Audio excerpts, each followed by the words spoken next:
It was after sunset, but not quite dark when I got to the pond.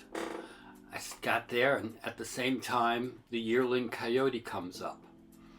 I'm not sure whether it noticed me or not, but it went over to one of the pine trees and started sniffing around and maybe scrounging something.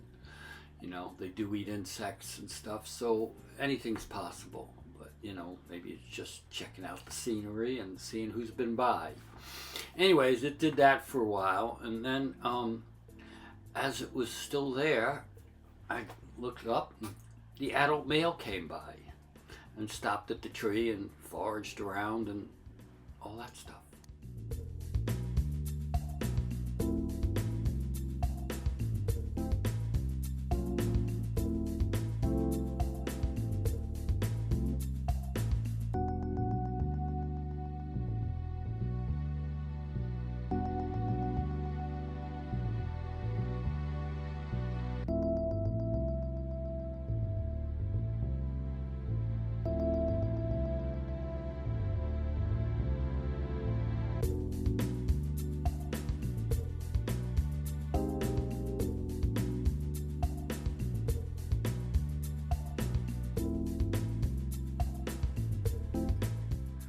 After a little bit of time, the male decides, after taking a little scratch, that it wants to go down for a drink, so it walks down to the pond.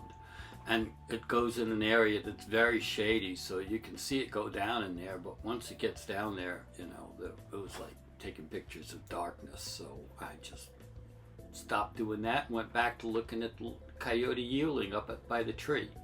The yearling eventually went down to the pond and got a drink, and then I got nothing from that. I had the camera running, but you couldn't see anything.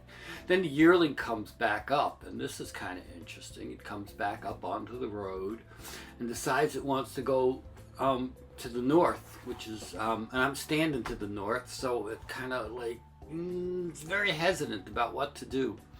So eventually I move about 10 feet further away from the road towards the pond, and the yearling goes right by me.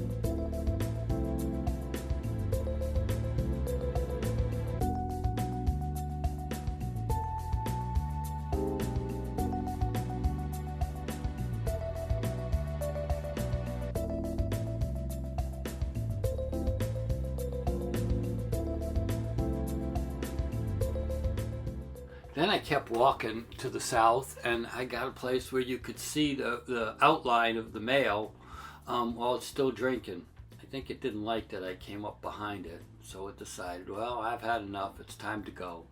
And it moseys on, and it's getting darker by the second, so eventually I lose it in the darkness, and I call it a day.